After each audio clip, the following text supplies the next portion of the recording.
اعوذ باللہ من الشیطان الرجیم بسم اللہ الرحمن الرحیم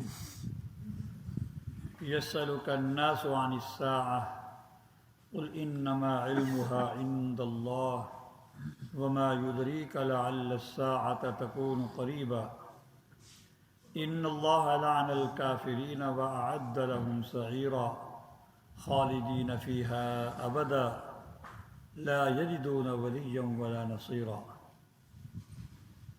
سورہ الاحزاب کی آیت نمبر 63 سے میں نے تلاوت کی ہے۔ پہلی آیت میں اللہ تبارک و تعالی قیامت کا تذکرہ فرما رہے ہیں۔ قرآن مجید کا سب سے زیادہ بڑا موضوع 3 موضوع ہیں: توحید، رسالت اور آخرت، قیامت، معاد۔ فرماتے ہیں کہ لوگ قیامت کے بارے میں آپ سے پوچھتے ہیں کہ قیامت کب آئے گی۔ پوچھنا 2 طرح کا ہوتا ہے، ایک پوچھنا ہوتا ہے تحقیق کے لیے اور ایک پوچھنا ہوتا ہے طنز اور استہزاء کے طور پر، ٹھیک ہے نا؟ جیسے ہم کسی کو چڑھانے کے لیے کہتے ہیں ہاں بھی کب ہو رہا ہے، مقصد چڑھانا ہوتا ہے، طنز کرنا ہوتا ہے۔ تو یہ کافر جو اس طرح کے سوال کرتے تھے ان کا مقصد تحقیق نہیں ہوتا تھا، کیونکہ جس کو یہ یقین ہو کہ قیامت آنی ہے تو اپنی زندگی کو سدھار لیتا ہے، بجائے اس کے کہ اس طرح کے اوٹ پٹانگ سوالات کرے۔ تو چونکہ ہر نبی نے قیامت کا تذکرہ کیا اور لوگوں کو قیامت سے ڈرایا، کیونکہ قیامت کا دن وہ حساب کتاب کا دن ہے، ساری زندگی کا وہاں حساب کتاب ہونا ہے۔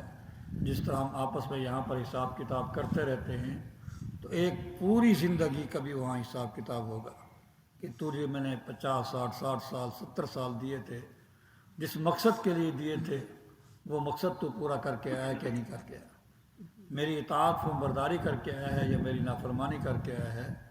تو لوگ آپ سے قیامت کے بارے میں پوچھتے، کیونکہ ہر نبی نے قیامت سے ڈرایا ہے، اور یہ قیامت کا تصور اور قیامت کا نظریہ اور آخرت کی فکر یہ وہ واحد طاقت ہے جو انسان کو گناہ سے روک سکتی ہے، ورنہ دنیا کی کوئی طاقتیں انسان کو نہیں روک سکتی۔ کتنے انسان کے پاس مواقع ایسے آتے ہیں کہ کوئی اس کو دیکھنے والا بھی نہیں ہوتا، اور اگر دیکھ بھی رہا ہو تو اس کا تعلق ایسا ہوتا ہے بعض اوقات کہ وہ جان چھڑا لیتا ہے، یا اس کو پیسے ہوتے ہیں وہ پیسے دے کر جان چھڑا لیتا ہے، یا اس کا جتھا ہوتا ہے جتھے سے وہ اپنی جان چھڑا لیتا ہے۔ لیکن قیامت کے دن نہ کوئی جتھا کام آئے گا، نہ کسی کو کوئی طاقت کام آئے گی، نہ پیسے کام آئیں گے، نہ تعلقات کام آئیں گے، نہ سفارش کام آئے گی، وہاں کچھ بھی کام نہیں آئے گا۔ اس وقت سب سے صرف بادشاہت اللہ تعالیٰ کی ہوگی، لمن الملک اليوم للہ الواحد القہار۔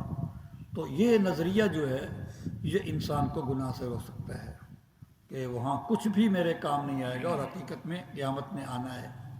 باقی قیامت کا وقت کون سا ہے، تو ایک ہے قیامت کا نفس وقوع اور ایک ہے اس کا مقرر وقت پر وقوع۔ مقرر اللہ پاک کے ہاں قیامت کا ایک وقت مقرر ہے، معین ہے، لیکن وہ معین وقت اللہ پاک نے صرف اپنے پاس رکھا ہے، نہ کسی نبی کو بتایا ہے، نہ کسی ولی کو بتایا ہے، نہ کسی جن کو، نہ کسی فرشتے کو، کسی کو بھی اس کے مقررہ وقت کا پتہ نہیں۔ البتہ اللہ پاک کی طرف سے حضور علیہ الصلوۃ والسلام کو بذریعہ وحی قیامت کی کچھ علامات بتا دی گئی ہیں قیامت کی، جیسے کہ حدیث جبریل ہے، مشہور حدیث ہے۔ حضرت جبریل علیہ السلام نے جب قیامت کے بارے میں پوچھا تو متی الساعہ، قیامت کب آئے گی، وقت معین کے بارے میں پوچھا، تو حضور علیہ الصلوۃ والسلام نے جواب میں ارشاد فرمایا، مل مسئول عنہا بأعلم من السائل، جس سے تو سوال کر رہا ہے اس کو جو سوال کر رہا ہے اس کی بنسبت کو زیادہ علم تو نہیں ہے، مسئول کو سائل کی بنسبت کو زیادہ علم نہیں ہے قیامت کب آئے گی۔ ہاں البتہ اس کی کچھ علامات ہیں، تو آپ نے پھر علیہ الصلوۃ والسلام نے 3-4 علامتیں اس کی موٹی موٹی بیان کی اس حدیث کے اندر۔ ویسے تو حدیث کے اندر بے شمار علامات بیان کی گئی ہیں، تو اس علامات قیامت کی علامات کا تو آپ کو علم دیا گیا، لیکن اس کی معین وقت، مقررہ تاریخ، کس وقت آئے گا، کس دن آئے گا، کس تاریخ کو آئے گا، یہ صرف اللہ کے پاس ہے۔ لا یجلیھا لوقتھا الا ھو، اس کا وقت صرف اور صرف اللہ ہی جانتے ہیں۔ ان اللہ عندہ علم الساعہ، اللہ ہی کے پاس قیامت کا ایک معین جو تاریخ ہے، وقت ہے، وہ اللہ ہی کے علم میں ہے۔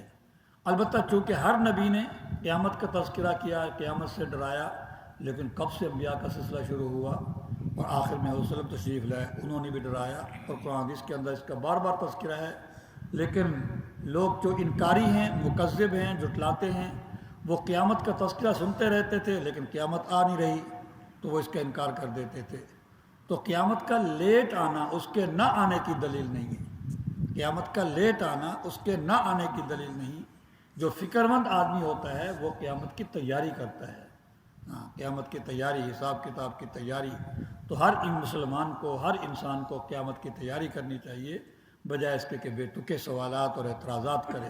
تو یہ لوگ آپ سے پوچھتے ہیں قیامت کے وقت کے بارے میں، قل انما علمها عند اللہ، تو آپ جواب میں یہ فرما دیجئے اس کا معینہ جو وقت کا جو علم ہے وہ صرف اور صرف اللہ کے پاس ہے۔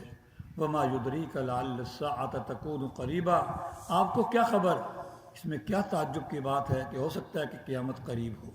قیامت ایسے ہی ہے، بس جس کی من مات فقد قامت قیامت ہو، جس کی موت آ گئی سمجھو اس کی قیامت تو آ گئی۔ حساب کتاب قبر کے اندر جو ہے وہ کچھ نہ کچھ سلسلہ شروع ہو جاتا ہے، تو اس لیے قیامت تو بہت قریب ہے۔ ان اللہ لعن الکافرین واعد لهم سعیرا، بے شک اللہ تبارک و تعالی نے کافروں پر لعنت کی ہے۔ اور بھی کئی گناہ ہیں کفر کے علاوہ جو موجب لعنت ہیں، جس پر لعنت کی گئی ہے، لیکن کافروں پر جو لعنت ہے اللہ پاک کی، وہ کامل درجے کی لعنت ہے۔ اللہ کی طرف سے پھٹکار، دنیا کے اندر بھی پھٹکار، آخرت کے اندر بھی پھٹکار، اللہ کی رحمت سے دوری کامل درجے کی وہ کافروں پر ہے۔ وَأَعَدَّ لَهُمْ سَعِيرًا، اللہ تبارک و تعالیٰ نے کافروں کے لیے دہتی ہوئی آگ تیار کر رکھی ہے، اور اس کے اندر آگ میں داخل ہونا یہ چند دن یا چند سالوں کے لیے نہیں ہوگا، خالدین فیہا ابدا، وہ اس کے اندر ہمیشہ ہمیشہ رہیں گے۔ لا یجدون ولیا ولا نصیرا، وہ کافر جو ہیں اپنی نجات کے لیے نہ کوئی دوست پائیں گے نہ کوئی مددگار پائیں گے، وہاں کسی قسم کا کوئی تعلق کام نہیں دے گا، نہ پیسہ کام دے گا، نہ سفارش کام دے گی۔ کافروں کے لیے سفارش بھی نہیں ہوگی، البتہ مسلمانوں کے لیے مسلمان سفارش کر سکیں گے، وہ بھی اللہ کی اجازت سے۔